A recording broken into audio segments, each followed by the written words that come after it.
हम लोग बहुत दिनों से ये चीज देखते हुए चले आ रहे हैं कि जो कानून महिलाओं की सेफ्टी के लिए सिक्योरिटी के लिए बनाया गया था, जैसे कि 498 डीवी एक्ट, महिलाएं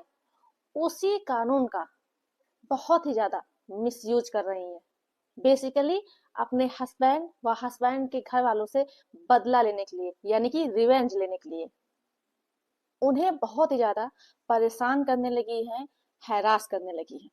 उदाहरण के तौर पे अभी जैसे कि एक मामला आया था अतुल सुभाष के केस का, ठीक ऐसा ही एक मामला और आया है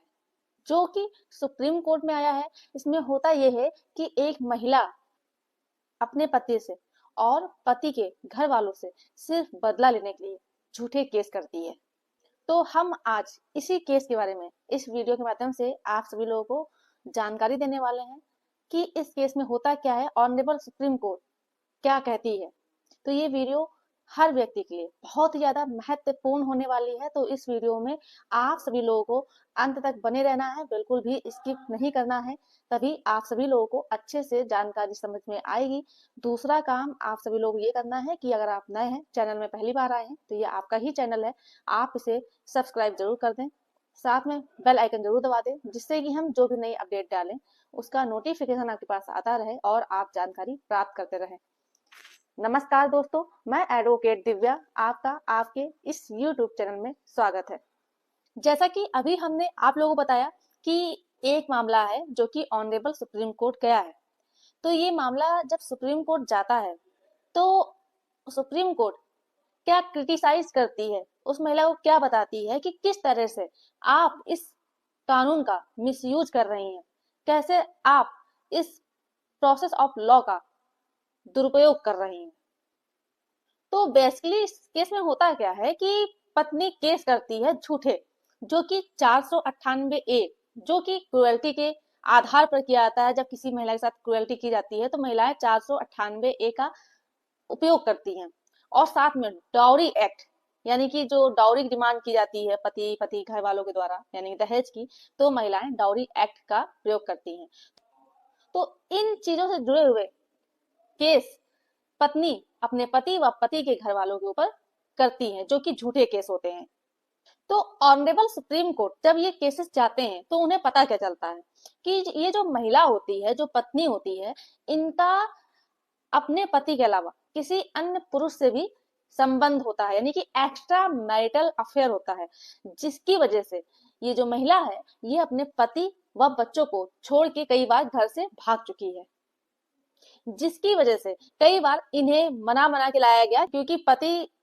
के बच्चे भी थे, यानी कि उस महिला के बच्चे भी थे। तो परिवार ना बिगड़े, बच्चों का भविष्य ना बर्बाद हो, जिस वजह से पत्नी को मना के लाया भी गया। लेकिन लास्ट में तो ये भी होता है कि पति अपनी पत्नी को साथ में रखने से मना कर देता है, लेकिन पत्नी के द्वारा एक लिखित तौर पे अपनी बात कही थी अपने पति से कि अब मैं दोबारा ऐसा काम नहीं करूंगी, मैं आपको और बच्चों को छोड़ के दोबारा नहीं जाऊंगी, और जो एक्स्ट्रा मैरिटल अफेयर है वो भी मैं खत्म कर दूंगी। जिसकी वजह से पति ने अपनी पत्नी को दोबारा साथ में रखने के लिए एक्सेप्ट कर लिया। और जो ये लिखित तौर पे जो बात कही थी, ये एक लिखित तौर पे अपनी बात पुलिस के सामने भी रखी, पुलिस वालों को भी दिया, और ये बात कही कि उसका एक्स्ट्रा मैरिटल अफेयर चल रहा है, लेकिन अब वो एक्स्ट्रा मैरिटल अफेयर को छोड़ देगी और वापस अपने पति व बच्चे के पास चली जाएगी और दोबारा ऐसा भविष्य में कोई भी काम नहीं करेगी। और कहा कि हम अपने पति व बच्चों के साथ अच्छे से रहेंगे। और पत्नी ने इन सारी चीजों को अपोलाइज किया, लेकिन इसके बावजूद भी वो दोबारा से ऐसा काम करती रही और दूसरे आदमी से मिलती रही। तो ऑनरेबल सुप्रीम कोर्ट ने सारी चीजें देखी और ये बात कही कि भैया कौन सा ऐसा पति होगा जिसकी पत्नी एक्स्ट्रा मैरिटल अफेयर रखे हुए है कई आदमियों से, उनसे बात करती है, उनसे मिलती है, तो कौन सा पति इन सारी चीजों को बर्दाश्त करेगा? कोई भी ऐसा पति नहीं करेगा। और इतना सब होने के बावजूद भी